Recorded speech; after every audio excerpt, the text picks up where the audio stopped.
Hello guys, क्या हाल है जी। आज पढ़ते हैं क्लास 10 बिहार बोर्ड का chapter number 9 non Hindi. And इससे पहले मैंने 8 लेसन तक पढ़ा दिया है। इस 8 लेसन के मतलब ये होगा कि पूरा ऑब्जेक्टिव और सब्जेक्टिव जो भी है मैंने पढ़ा दिया है। ओके, तो आप लोग जरूर उस वीडियो को जरूर वॉच कर लीजिएगा। आप प्ले लिस्ट में जाकर के चेक कर लीजिएगा, आपको वहां पे बहुत हेल्प मिलेगी। ऑब्जेक्टिव के साथ मैंने सब्जेक्टिव भी कराया है और ये चैप्टर नंबर 9 है। इस तरह से हम धीरे धीरे जल्दी जल्दी फटाफट यहाँ पे सभी चैप्टर को कंप्लीट करने वाले हैं। तो वीडियो पे बने रहेंगे। एंड पहली बार आप लोग आ रहे हैं तो चैनल को सब्सक्राइब करना मत भूलिएगा, घंटा का बटन जरूर दबा के और ऑल पर प्रेस कर लेना। एंड अगर आप लोग टेलीग्राम इंस्टाग्राम जो भी यूज करते हो, डिस्क्रिप्शन में लिंक दिया हुआ है, वहां पे जाओ और उसे फॉलो करना। तो चलो शुरू करते हैं बिना देर के हुए। बहुत ही हल्का सा ये चैप्टर है। इस चैप्टर में जो एकांकी जो कहानी बताई गई ना, इसको आपको एक बार पढ़ने की जरूरत है, ठीक है ना। आप जब एक बार पढ़ोगे ना तो आपको फिर ऑब्जेक्टिव क्वेश्चन रटने की जरूरत नहीं पड़ेगी। बस आप एक बार देख रहे हैं ना, देखते साथ ही सवाल को दिमाग में छप जाना है। सवाल क्या बोलता है? मैं स्त्री वध नहीं करूंगा। यह पंक्ति किसने कही? मैं स्त्री वध नहीं करूंगा मतलब मैं स्त्रियों से वध नहीं करूंगा, युद्ध नहीं लड़ूंगा। पद्मा ने कहा था, सैनिक ने कहा था, या सेनापति ने, या अशोक ने कहा था? ये जो है अशोक ने कहा था कि मैं स्त्री वध नहीं करूंगा। तो चैप्टर का नाम ही है अशोक का शास्त्र त्याग। बंशीधर श्रीवास्तव जो है इसके राइटर है, लिखने वाले, ठीक है ना। और ये एकांकी है, मतलब इसकी विद्या क्या है? एकांकी है। आगे बोलता है कलिंग संबंधित है। कलिंग जो संबंधित किससे है? रानी लक्ष्मीबाई से, या पद्मा से, या अशोक से, इनमें से कोई नहीं। तो कलिंग की दुर्ग है ना, कलिंग की महारानी, कलिंग महाराज की बेटी है कौन? पद्मा। तो भाई साहब कलिंग किससे संबंधित हो गया? पद्मा से, है ना। कलिंग किससे संबंधित हो गया? पद्मा से हो गया, ठीक है ना। ऑप्शन नंबर हमारा बी हो जाएगा। आगे है 4 साल तक युद्ध। कौन सा युद्ध है जो 4 साल तक चला? कलिंग का युद्ध, बक्सर का युद्ध, प्लासी का युद्ध, या इनमें से कोई नहीं। तो कलिंग का युद्ध जो है 4 साल तक चला। कितना साल तक? 4 साल तक जो है कलिंग का युद्ध चला था। आगे सैनिक को तलवार फेंकने का आदेश किसने दिया? अशोक ने, पद्मा ने, लक्ष्मीबाई ने, या सेनापति ने? किसने कहा था अपने सैनिकों के साथ? सैनिकों से किसने कहा था कि अपने अपना हथियार जो है फेंक दो, है ना। ये किसने कहा था? अशोक ने कहा था। अशोक ने कहा था कि अपने सैनिकों से कहा था कि अपने हथियार फेंकने के लिए। ओके, आंसर ये हो जाएगा। आगे पद्मा का संबंध है। पद्मा का संबंध किससे है? बक्सर की लड़ाई से, 1857 की क्रांति से, कलिंग युद्ध से, प्लासी की लड़ाई से। तो पद्मा का संबंध है कलिंग युद्ध से। किससे है? कलिंग युद्ध से है। ओके, चलिए आगे है बौद्ध भिक्षुक के सामने अशोक और उसके सभी सरदार किस रंग के वस्त्र धारण किए हुए थे? आपको मैं बता दूं, अशोक जो है ना कलिंग युद्ध के बाद जो है तौबा कर लिया था, है ना, कि अब हमको युद्ध नहीं करना है, अब हमको जंग कभी नहीं लड़ना है। और इन्होंने जो है बौद्ध धर्म को अपना लिया। कौन सा धर्म को अपनाया? बौद्ध धर्म को अपना लिया, बौद्ध धर्म को स्वीकार कर लिया। तो वो और उसके जितने सारे सभी सरदार थे ना, वो सब जो है पीले कलर के कपड़े पहन के जो है वो धारण करके बैठे हुए थे बौद्ध भिक्षुक के सामने। भिक्षुक बोलते हैं जो बौद्ध के जो क्या बोलते हैं, जैसे कि कैसे हम लोग बोलते हैं एक पंडित होता है, मौलाना होता है, तो उस तरह से बौद्ध भिक्षुक बोलते हैं जो बहुत ही पहुंचे हुए होते हैं उस अपने धर्म में। कलिंग दुर्ग खुलने पर किसकी सेना बाहर निकलती है? जब कलिंग दुर्ग जब खुलता है तो पुरुषों की सेना बाहर निकलती है, या स्त्रियों की, या यक्षों की, या किन्नरों की? तो याद कीजिएगा स्त्रियों की सेना जो है बाहर निकलती कलिंग दुर्ग खुलने के बाद। अपने पाठ्य पुस्तक में बंशीधर श्रीवास्तव द्वारा लिखित एकांकी, यानी कि आपने किताब में बंशीधर श्रीवास्तव के द्वारा कौन सी एकांकी लिखी गई है? तो भाई साहब आपको पता है अशोक के शास्त्र त्याग, है ना। अशोक के शास्त्र त्याग जो है ये क्या है? एकांकी है। क्या है? एकांकी है, याद रखिएगा एकांकी है। पद्मा कौन है? तो पद्मा कलिंग महाराज की बेटी है, या मगध की राजकुमारी है, या कलिंग की रानी है, या मगध की रानी है? तो ये कलिंग महाराज की कन्या है। कन्या मतलब वही बेटी हो ना, कलिंग महाराज की कन्या है, कलिंग महाराज की बेटी है पद्मा। अशोक का शास्त्र त्याग गद्य की कौन सी विद्या है? देखिए आ गया ना, ये कहानी है, रेखाचित्र है, नाटक है, क्या है भाई? तो ये है एकांकी। ओके, एकांकी है। अशोक सम्राट अशोक किसके सामने तलवार नीचे फेंक देते हैं? है ना, किसके सामने? कलिंग महाराज के सामने, कलिंग के सेना के सामने, पद्मा के सामने, या किसी के सामने नहीं? तो पद्मा के सामने जो है ना अशोक जो है अपनी तलवार को फेंक देते हैं, ठीक है ना। अशोक सम्राट जो है ना पद्मा के सामने अपनी तलवार जो है फेंक देते हैं। आगे बोलता है क्या? जिस सेना ने तुम्हारे पिता, भाई, पुत्र और पति की हत्या की है वह तुम्हारे सामने खड़ी है। यह किसका कथन है? किसने कहा था? ये लाइन किसने कहा था कि जिस सेना ने तुम्हारे पिता, भाई, पुत्र और पति की हत्या की है वह तुम्हारे सामने खड़ी है?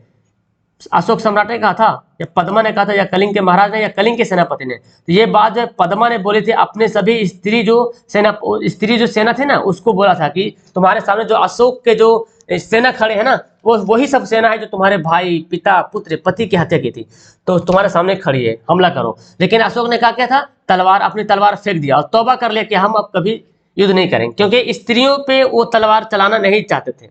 देखिए, अशोक का शस्त्र त्याग एकांकी किसकी रचना है? ये किसने, एकांकी जो है ना, अशोक का शस्त्र एकांकी है। ये रचना किसका है, ये किसकी रचना है? आपसे पूछा जाएगा किसकी रचना है, तो आपको बता देना है, ये जो है बंशीधर श्रीवास्तव की रचना है। ठीक है ना, ऑप्शन नंबर डी यहाँ पे राइट आंसर हो जाएगा। नेक्स्ट सवाल है, अहिंसा के पक्ष में अपने कथानक का मार्मिक विकास करती है कौन? अशोक का शस्त्र त्याग, हौसले की उड़ान, झांसी की रानी, दीनबंधु निराला। तो अहिंसा, एक आपने पढ़ा होगा सत्य अहिंसा, हिंसा और अहिंसा। हिंसा में क्या होता है, हिंसा में लड़ाई झगड़ा होता है, फसाद होता है। अहिंसा में प्यार से बात होती है ना, मतलब गुफ्तगू होती है, बात विचार होता है, तब जाके वो बात को सुलझाया जाता है। तो अहिंसा में पक्ष में अपने कथानक मार्मिक विकास करते कौन? अशोक के शस्त्र त्याग में, ऑप्शन नंबर है। अशोक कलिंग की राजकुमारी पद्मा पर शस्त्र नहीं चलाते, क्यों?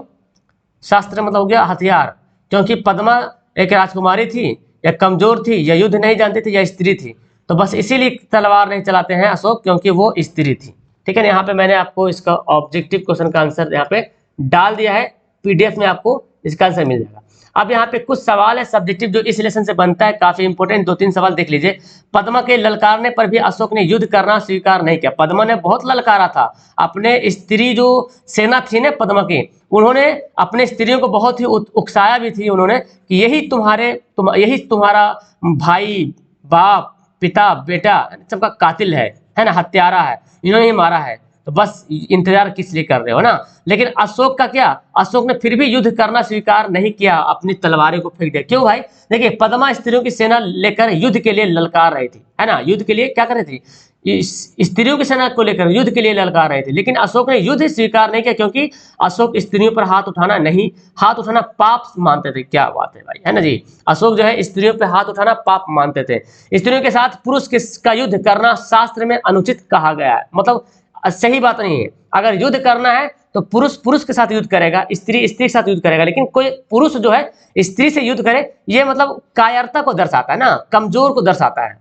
अगर कोई एक पुरुष है, कोई स्त्री को मार रहा, मतलब वो कायर है, आप स्त्री को मारे, कमजोर को मार रहे हो, है ना। तो यही बात ना उनको बोलता कि शास्त्र में अनुचित है, ये सही उचित नहीं है कि किसी स्त्री पे हम युद्ध करें, उससे वार करें, उस पर तलवार चलाएं।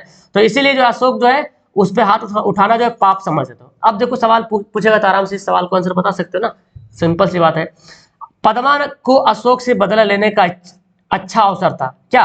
पद्मा उस समय जो अशोक ने तो तलवार फेंक दी थी, अशोक ने अपने हथियार फेंक दिया था, तो पद्मा तो पूरा मतलब अवसर था ना, मौका था उसके पास कि अशोक से बदला लिया जाए, तब भी उसने अशोक को जीवित ही छोड़ दिया। भाई साहब, ये भी खतरनाक, अपने आप में भी पद्मा भी अपने आप में एकदम क्या बोलते हैं, वीरांगनी यहाँ पे शो कर रही है। जैसे अशोक ने बोला मुझे स्त्री पे वध नहीं करना है, स्त्री का वध नहीं करना है, स्त्री पे तलवार नहीं चलाना है, क्योंकि ये पाप है। लेकिन पद्मा भी अपने आप को एकदम बहुत अच्छी तरीके से एटीट्यूड दिखाती है कि पद्मा के सामने सम्राट अशोक नतमस्तक थे, मतलब एकदम गुमसुम खड़े थे, एकदम कैसे बोलते हैं, एकदम हारा हुआ आदमी जैसा। वे शस्त्र त्याग कर चुके थे, अपना पूरा तलवार फेंक दिए थे, तथा प्रण कर लिए कि आगे कभी युद्ध नहीं करना। मतलब उन्होंने प्रण कर लिया, उन्होंने क्या कर लिया, मतलब क्या बोलते, इरादा कर लिया कि अब आगे कभी युद्ध नहीं करना है। वीर सैनिक कभी भी निहत्तों पर वार नहीं करते। क्या बोला? वीर सैनिक कभी भी निहत्तों पर वार। पद्मा भी अब अपना एटीट्यूड दिखा रही भाई साहब कि पद्मा जो स्त्रियों के पास जो सभी तलवारें हैं, लेकिन अशोक के पास तो तलवार नहीं है, तो जो वीर सैनिक हमारे पास है ना, कभी निहत्तों पर वार नहीं करते हैं। इसलिए पद्मा अवसर पाकर भी जो है अशोक से बदला नहीं लेता है, और क्या करते, जीवित उसको छोड़ देते हैं। तो भाई साहब, अपना स्त्रियों के पास भी एक अलग, पद्मा के पास अलग एटीट्यूड था, और अशोक के पास भी एक अलग एटीट्यूड था कि वो औरत है, स्त्री है, स्त्री पे युद्ध नहीं करेंगे। लेकिन पद्मा भी बोलती है कि तुम निहत्थे हो, हम भी तुमको छोड़ देते हैं ना। और उसी बात से जो अशोक जो है युद्ध को त्याग देता है, कभी युद्ध नहीं करता है, और बौद्ध धर्म जो स्वीकार करता है। यहाँ पे ना ये एक और लाइन यहाँ पे था, इसका अर्थ पूछता है, धर्म शरण गच्छमि, भगवान बुद्ध के शरण में जाता हूँ, बौद्ध धर्म के शरण में आ जाता हूँ, तथा संघ के शरण में जाता हूँ। यहाँ पे एक लाइन और था। तो खैर ये सवाल नहीं पूछा है, ये दोनों सवाल काफी इंपोर्टेंट है, देख लीजिएगा सब्जेक्टिव क्वेश्चन के लिहाज से। ठीक है, तो उम्मीद करता हूँ ये लेसन आपको समझ आ गया होगा। आप एक बार स्टोरी जरूर पढ़, देखिए अभी मैं ये लेसन पढ़ा रहा हूँ, आपको आज ही अगला लेसन पढ़ लेना है, इसके अगला लेसन 10वां लेसन आज ही पढ़ लेना है, ठीक है ना, ताकि अगली बार जब मैं पढ़ाऊँ तो इसका सवाल का जवाब आप मुझे दे पाओ। ठीक है, वीडियो क्लास करते हैं, कैसे लगी नीचे कमेंट करना। Okay, that's all, thank you everyone, bye.